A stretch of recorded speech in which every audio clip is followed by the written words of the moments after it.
झुंजले, लढले, झगडले आणि महाराजांच्या रक्तातील तीच आग, रग, धग प्रत्येक तरुणाच्या रक्तात झुंजायला हवी, लढायला हवी. म्हणूनच श्री दुर्गा माता दौड.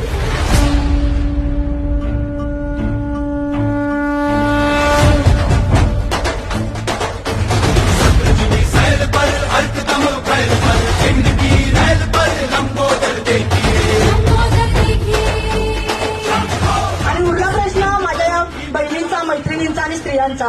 आता स्वतःचं रक्षण आपण स्वतः करायला पाहिजे. गरजेचं आहे. कुठला दादा, कुठला मामा आपल्या पाठीमागे उभा राहणार नाही कायम. आपण स्वतःच लढलं पाहिजे आणि त्यासाठीच नराधमांच्या या वाईट नजरांपासून जर सुरक्षित राहायचं असेल तर आपल्याला दुर्गा दौडशिवाय पर्याय नाही.